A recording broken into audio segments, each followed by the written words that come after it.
یہ شوق پورا کرنے کا کام یا نمائش کا کام نہیں ہے، اسے نمائش کے طور پر نہیں کرنا ہے، اپنے آپ کو نمایاں بنانے کے لیے بھی نہیں کرنا ہے۔ اگر نمایاں بنو گے تو پھر اللہ کے ہاں کوئی قیمت نہیں ہے۔ وَمَنْ أُشِيرَ إِلَيْهِ بِالْأَصَابِعِ فَلَا تَعُدُّهُ شَيْئًا، کہ جس کی طرف انگلیوں سے اشارہ کہ یہ فلاں صاحب ہے، فلاں صاحب ہے، کہ اسے کچھ مت سمجھو، اسے کچھ مت سمجھو۔ شہرت پائیے، شہرت کا کام نہیں ہے، صلاحیت کا کام ہے۔ اپنی قابلیت کو دین پر لگانا ہے تاکہ اللہ مقبول بناوے۔ قابل بہت ہے، مقبول تھوڑے ہیں۔ قابل بہت لوگ ہیں دنیا میں، لیکن مقبول شاذ، مقبول تھوڑے۔ تو ہمیں تو مقبول بننا ہے۔ اس لیے دین کے کام کے شوق سے نہیں کیے جائیں گے کہ بیان کرنے کا شوق ہے، کہ شوق کا بیان نہیں ہوتا۔ امت کی خیر خواہی کا بیان ہوتا ہے، امت کو دین سمجھانا ہے، شوق نہیں پورا کرنا ہے۔ امانت ہے کہ امت کو دین سمجھاؤ، امت کو دین سکھاؤ۔ وہ لائنیں دوسری ہیں جس میں شوق پورے کیے جاتے ہیں، جن میں اپنے آپ کو نمایاں کیا جاتا ہے، وہ لائنیں دوسری ہے، وہ دنیا میں ہے۔ ہمارے ہاں تو دین کے کاموں میں کہ اخفاء بہتر ہے اظہار سے۔ چھپ کے صدقہ کرے، چھپ کے صدقہ کرے، کہ سیدھے ہاتھ سے صدقہ کرے اور دوسرے ہاتھ کو خبر نہ پڑے۔ یہ صدقہ ظاہری صدقے سے افضل ہے۔ ان تبدوا الصدقات فنعما ہی، کہ اگر تم ظاہر کر کے صدقہ دے دو کہ یہ بھی ٹھیک ہے۔ وَإِن تُخْفُوهَا وَتُؤْتُوها الْفُقَرَاءَ فَهُوَ خَيْرٌ لَكُمْ، تو اگر تم اپنے صدقے کو چھپاؤ، چپکے سے فقیروں کو دے دو، یہ تمہارے لیے بہت بہتر ہے۔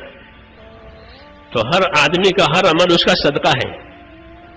جیسے مال صدقہ ہے، ایسا ہر آدمی کا نیک عمل اس کی زندگی کا صدقہ ہے۔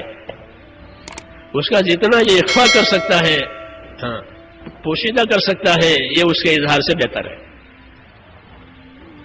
اظہار تو ضرورت کے لیے کرنا پڑتا ہے، جیسے فرض نماز جماعت سے پڑھی جائے گی، فرض ہے کہ اظہار کر کے پڑھو تاکہ اور لوگ بھی پڑھیں، ورنہ کہ اپنی نیکیوں کو ایسے چھپاؤ جیسے اپنے گناہوں کو چھپاتے ہو۔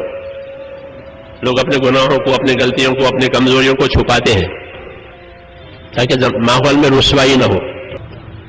تو یہ کام سے شوق پورا کرنے کا نہیں ہے، یہ تو ذمہ داری پورا کرنے کا کام ہے۔ اور ذمہ داری بھی امانت داری سے، ذمہ داری پورا کرنے کا کام ہے۔ اور ذمہ داری کیسے پوری جائے گی؟ پوری امانت داری سے۔ جب ذمہ داریوں کو امانت داری سے پورا کیا جائے گا تو یہ اللہ سے قریب ہو جائیں گے۔ ان کی خدمت، ان کی اطاعت، ان کی قربانی وزندار ہو جائے گی۔ کیوں کہ اپنی ذمہ داری کو پوری امانت داری سے ادا کیا ہے۔ رسول صلی اللہ علیہ وسلم نے ایک سفر کیا، واپسی میں یا جاتے ہوئے ایک جگہ قیام ہوا، جنگل میں پڑاؤ، قافلے کا وہاں پڑاؤ ہوا۔ جگہ خطرے کی تھی، چاروں طرف ماحول خطرناک تھا، دشمنوں کا ماحول تھا۔ حضور صلی اللہ علیہ وسلم نے تقاضا رکھا کہ آج کی رات چوکیداری کون کرے گا؟ چوکیداری بھی ہمارے کام کا ایک حصہ ہے، جیسے آپ چوکیداری کرتے ہیں، سامانوں کی، مالوں کی، ہمارے ساتھی چوکیداری کرتے ہیں۔ یہ بھی ایک محنت ہے اور اس کی بڑی فضیلت ہے چوکیداری کی حدیثوں میں۔ تو فرمایا من یحرسنا اللیل، آج کی رات چوکیداری کون کرے گا؟ مشکل جگہ تھی، انصاری آ گئے تیار ہو کر۔ انصاری مدینہ کی یہ خصوصیت تھی کہ مشکل کاموں کو اپنے ذمے لیتے تھے۔ مشکل کام یہ نہیں کہ عزت کے کام، شہرت کے کام، آسان کام کہ نہ، جو کام کٹھن ہو وہ اس کو لیتے تھے۔ یہ ان کا مزاج تھا۔ یہ سماج دین کے کام کرنے والوں کے لیے سبق ہے۔ کٹھن کام اپنے ذمے لو، طبیعت اطاعت کی بنے گی اور کام ہو جائے گا۔ مشکل کام، اعزازی کام نہیں، یہ کام اعزازی نہیں ہے۔ حضور نے فرمایا انصار مدینہ کو میں جانتا ہوں کہ ان کا مزاج ہے۔ انصار سے کہا تمہارا مزاج ہے، میں تمہیں جانتا ہوں کہ تمہارا مزاج یہ ہے کہ تکثرون عند الفزع وتقلون عند الطمع، کہ کوئی کٹھن کام ہوتا ہے، مشکل معاملہ ہوتا ہے، تو اس کو ادا کرنے کے لیے اور پورا کرنے کے لیے تم سب سمیٹ کر کے آ جاتے ہو کہ اس کے لیے ہم حاضر ہیں، بتائیے کیا کرانا ہے۔ یہ وفاداروں کی شان ہے کہ ہم وفادار ہیں۔ تو فرمایا کٹھن کام یہ اپنے ذمے لیتے ہیں، اور کوئی میٹھا معاملہ ہوا، ملائم معاملہ ہوا تو چھوڑ دیتے ہیں، یہ میٹھا معاملہ ہے، ملائم معاملہ ہے، کوئی اور کر لے گا۔ بحرین سے مال آیا، پوچھا کیا کرنا ہے اس کو؟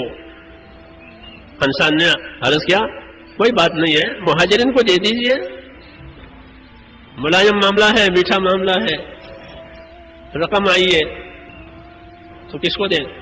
مہاجرین کو دے دیں۔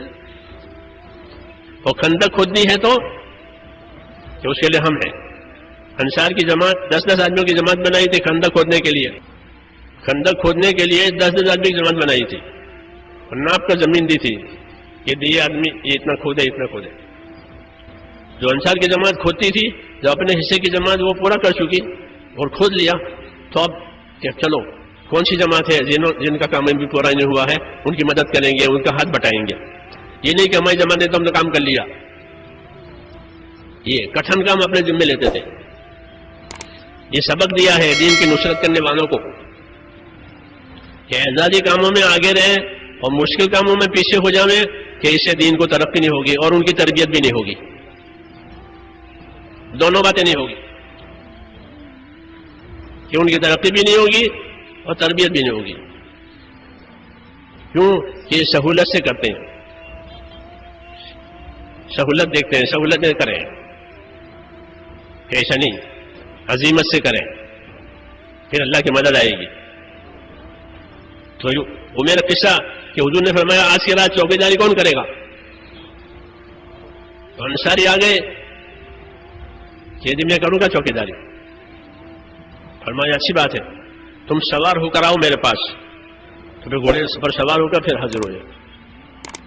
پھر وہ آپ نے بتایا یہ جگہ ہے کہ یہاں چوکی داری کرنی ضروری ہے، یہاں نگرانی کرنی ضروری ہے، جب جگہ بتا دی کہ جگہ سے ہوشیار رہنا، جاؤ، ہدایت دے دی۔ چلے گئے، رات گزر گئی، صبح کی نماز کا وقت آیا تو جناب رسول اللہ صلی اللہ علیہ وسلم لوگوں کو نماز پڑھانے کے لیے تشریف لائے۔ آپ نے لوگوں سے پوچھا تمہارے سوار کا کیا حال ہے، کوئی خبر ہے؟ لوگوں نے کہا ہمارے پاس تو ابھی ہماری سوار کی کوئی خبر آئی نہیں ہے، بس وہ رات کو گئے ہیں۔ پھر آپ نے نماز پڑھائی، نماز سے فارغ ہونے کے بعد فرمایا کہ تمہارا سوار آنے ہی والا ہے۔ اتنے میں وہ جھاڑیوں میں سے آتا ہوا نظر آیا، جنگل میں سے، اور آ کر کے سامنے کھڑا ہو گیا سلام کر کے۔ حضور صلی اللہ علیہ وسلم نے پوچھا، کیا پوچھا؟ یہ نہیں پوچھا خیریت ہے، رات کیسے گزری، یہ نہیں پوچھا، تربیت کی باتیں ہوتی ہیں۔ یہ پوچھا کہ یہ بتاؤ رات کو اپنے گھوڑے پر سے اترے تھے؟ حل نظر کا، رات گھوڑے پر سے اترے تھے؟ عرض کیا بالکل نہیں اترا، ساری رات چکر دیتا رہا۔ نماز کا وقت آیا، صبح کی نماز کا وقت، اس کے لیے اترا تھا، پیشاب کی حاجت ہوئی تھی اس کے لیے اترا تھا، باقی پوری رات اپنے گھوڑے پر رہا اور اپنے کام میں مشغول رہا۔ یہ کارگزاری دی۔ جب انہوں نے یہ کارگزاری دی تو کیا جواب ملا؟ کارگزاری کے جواب میں یہ ملا قد اوجبتا، آپ نے اپنی جنت واجب کر دی، جاؤ۔ یہ مثال میں نے اس لیے عرض کی ہے کہ اپنے کام کو، ذمہ داری کو امانت داری سے کرنا، یہ پوری امانت داری سے کام کی، رات بھر اپنے گھوڑے سے نہیں اترے۔ یہ عظمت کہلاتی ہے، اللہ کے کام کی عظمت، اس کے حدود قیود کی حفاظت۔ اس لیے ایک ہی رات میں اتنا انعام مل گیا کہ آپ نے اپنی جنت واجب کر لی۔ یہ سبق ہوتے ہیں ہمارے اللہ کے کام کو کہ پوری امانت داری کے ساتھ، پوری ذمہ داری کے ساتھ کیا جائے گا، کوئی دیکھے نہ دیکھے، کوئی پوچھے نہ پوچھے۔